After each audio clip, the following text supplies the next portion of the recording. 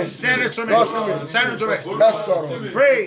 Rán sí mi. Send it to me. Gbọ́ àdúrà Jésù Olúwa wa. In Jesus' name we have Wà á prayed. gbà kan tó kú báyìí. Pray last one like Ẹ this. pe orúkọ Jésù lẹ́ẹ̀kan tó. Call the name of Jesus Bàbá once. mi o. My Father, Ẹ dìde. Ẹ rán arise ìrànlọ́wọ́ òpin ọdún sí mi. and send help of the end of Tí the màá year fi to parí me. ọdún yìí sínú ayọ̀. For me to end this year in Àti inú joy dídùn. and Bọ́ celebration. lẹ́ẹ̀kan sí. Say it once again. Orúkọ Jésù lẹ́ẹ̀kan tó. The name of Jesus Wà once. ní bàbá mi o. Say, my Ẹ Father, rán ìrànlọ́wọ́ òpin ọdún sí mi. send the help of the end Tí of the màá year fi to me. parí ọdún yìí sínú ayọ̀ àti inú For me dídùn. to end this year in joy and happiness. Ó yá gbàdúrà. In the name of Jesus. Orúkọ In the Jésù. name of Jesus. Bàbá mi o. My Father, Olúwa dìde. Lord, Ẹ rán ìrànlọ́wọ́ òpin ọdún sí send mi. help of the end of the Tí year màá to fi me. parí ọdún yìí For me to end this sínú year ayọ̀ in joy àti inú dídùn. and happiness. Olúwa rán sí mi. Lord, send it to me. Olúwa rán sí mi. Lord, send it to me. Olúwa rán sí mi. Lord, send it to me. Olúwa rán sí mi. Lord, send it to Olúwa me. rán sí mi. Lord, send it to Olúwa me. rán sí mi. Lord, send it to me. Rán sí mi. Send it to me. Rán sí mi. Send it to me. Rán sí mi. Send it to me. Rán sí mi. Send it to me. Gbọ́ àdúrà wa ní orúkọ Jésù Kristì Olúwa wa. Jesus' name we have Ṣé prayed. ọwọ́ ẹ̀ kó máa ṣe àmì bí mo ti ń gbàdúrà fún Put ọ? your hands and say amen as I pray for you. Orúkọ Jésù. In the name of Jesus. Ṣàmì dáadáa. Orúkọ Amen. Jésù. In the name of Bí o Jesus. ti ń lọ nínú ìrìn àjò rẹ lọ́sẹ̀ yìí, As you go on your journey this week, o máa rí ìrànlọ́wọ́ gbà. you will receive help Lọ́wọ́ Ọlọ́run àti ènìyàn, from God and o man. máa rí ìrànlọ́wọ́ gbà. You will receive help Lórí iṣẹ́ rẹ, lórí àwọn ọmọ rẹ, upon your career and your o children. máa rí ìrànlọ́wọ́ gbà. You will receive help. Ilẹ̀kùn ìrànlọ́wọ́ tó ti ń kàn láti bẹ̀rẹ̀ ọdún yìí tí ò That ṣí. door of you have been knocking ever since the beginning of this year. I Bó o refuse ti to ń lọ open. lọ́sẹ̀ yìí, As you go this week, àánú ṣílẹ̀kùn ìrànlọ́wọ́ náà. let's open that door of help. Àwọn ènìyàn rere People that matter, tí ayé rẹ nílò that your life needs fún ìrànlọ́wọ́, for help. bó o ti ń lọ lọ́sẹ̀ yìí, As you go this week, ó yá lọ bá wọn pàdé. go and encounter them. Ṣàmì dáadáa lọ bá wọn pàdé. Go and encounter them. Àwọn ènìyàn ti dá sọ̀rọ̀ rẹ tí ò lójútùú. People have intervened in your matter. There is no Ní proper lọ́wọ́lọ́wọ́ solution. ìrànlọ́wọ́ Ọlọ́run ó dá sọ̀rọ̀ náà. Right now, let the help of God intervene. Ìrànlọ́wọ́ òpin ọdún Help of the end of the year. tó fi parí ọdún yìí sínú ayọ̀ àti inú dídùn. End this year in Tó joy and bá rí happiness. àmì méje You can ṣe, say 7 amen. ìrànlọ́wọ́ náà wá orí Help bẹ́ẹ̀. get you, amen. Àmín, àmín, àmín, àmín, àmín, àmín, lórúkọ Jésù. Èmi ní ìránṣẹ́ Ọlọ́run Túndé Bámigbóyè. I am Pastor Tunde Bamigboye. Èyí ni àdúrà ọ̀sẹ̀ tuntun tó kẹ́yìn fún ọdún 2018. This is the last prayer for the new week for Fẹ́ dúpẹ́ lọ́wọ́ 2018. gbogbo ẹ̀yin ọmọ Ọlọ́run tí ẹ dìde fún ìrànlọ́wọ́ iṣẹ́ ìránṣẹ́ yìí nínú ọdún 2018. I want to appreciate you, children of the Lord, who stood for the help of this I want ministry to in appreciate 2018. all our partners all over the world Fẹ́ dúpẹ́ lọ́wọ́ gbogbo àwọn tó ràn wá lọ́wọ́ ní for gbogbo your àgbáláyé, prayers, fún àdúrà for your yín, counseling, fún ìmọ̀ràn for yín, financing our programs, fún àwọn owó tẹ́ fi ń ṣọwọ́ sí most ìpàdé wa. especially the quarterly mountain program. Pàápàá jùlọ ìpàdé orí òkè olóṣù mẹ́ta And those mẹ́ta. who supported our Make a Widow Happy program. Àti àwọn tó ràn wá lọ́wọ́ nínú ìpàgọ́ tí a fi múnú àwọn I ogún. appreciate you Mo all. dúpẹ́ lọ́wọ́ gbogbo yín. Lágbára Ọlọ́run, By the grace of God, ìwọ ni ẹ̀rí kan. you are the next to testify. Bí a ti máa ń ṣe dé ká fi àdúrà ìṣọwọ́ sí àwọn ènìyàn wa. As we do it, let's forward these prayers to our Fún friends ìrànlọ́wọ́ àdúrà, for prayer ẹ assistance. lè pè mí sórí nọ́mbà You yìí can call me on this number 080 080 238 238 126 126 85. 85. Ìbá tún fẹ́ máa gbádùn àwọn àdúrà wa bíi over 300 prayers tó wà lórí YouTube. Enjoy over 300 prayers on the YouTube. Ẹ lọ ṣàwárí wákàtí ìtúsílẹ̀ Go and search for Wakati tàbí Ìtúsílẹ̀ Pásítọ̀ Túndé or Bámigbóyè. Pastor Tunde Bamigboye. Oríṣiríṣi àdúrà ló wà ń bẹ̀. You will see many Tí prayers wọn náà there, máa fi gbàdúrà táyé rẹ̀ á yí padà. of which you can pray with and it will transform Tó your ò life. tó ò ní fọ́ sọ́wọ́ àwọn èké wòlíì tán kúnnú ayé. And you will fall into the hands of false and dubious Bákan prophets náà of this o world. lè darapọ̀ mọ́ wa lórí Facebook lórí Yorùbá Prayer Team. Also, you can join the Facebook community, the Yoruba Prayer Team. Wàá fi orúkọ rẹ ṣọwọ́. You will send a A request ó sì gbà ọ́ sínú ẹgbẹ́ náà. and you will be accepted. Má into gbàgbé the group. ìpàdé orí òkè ọlọ́dọọdún tí a máa ń ṣe. Don't forget our annual mountain Ó program máa wáyé ní January 3, 4, 5. coming up on January 3rd, 4th through 5th. Tó o bá lè lọ o lè fi prayer request ẹ ṣọwọ́ sí pastortunde@gmail.com. If you won't be opportune to go, you can send your prayer request to pastortunde@gmail.com. Bákan náà ni ìṣòro ọlọ́jọ́ méje tá a máa fi ń parí ọdún sí ọdún tuntun máa bẹ̀rẹ̀ ní ọjọ́ Tuesday on the 25. So also our 7 days vigil to round up the year into the new year will be starting on Tuesday Ẹ 25th. lè darapọ̀ mọ́ wa nínú ìjọ wa tàbí kẹ́ connect pẹ̀lú wa lórí YouTube. You can join us in our church or you connect with us on the YouTube. Lágbára Ọlọ́run, By the power of God, a ó pàdé we shall meet ní ọdún tó ń bọ̀ next year fún àdúrà òwúrọ̀ for morning prayer ní Monday on Monday on the 7th. on the 7th. La ó pàdé We'll be meeting. títí di ìgbà náà. So we'll meet there. Ikú ò ní pa ọ́. Death will not kill you. Ọdún ayọ̀ la máa ṣe o. We shall all celebrate Ohun rere joyfully. gbogbo tó kó wọnú ọdún yìí. Every good thing you have entered this year, Ìkan kíkan nínú wọn ò ní sọnù. none of it shall be missing. Bí o ti ń palẹ̀ ọdún mọ́, And as we prepare for this ẹni bá celebration, palẹ̀ ogun mọ́ fún ọ, anyone who prepares ẹni náà baptism, máa bá ogun lọ ni o. such person shall die. Jésù Olúwa wa. Jesus' name. Ẹ pariwo fáyà yàyàyàyà. Fire.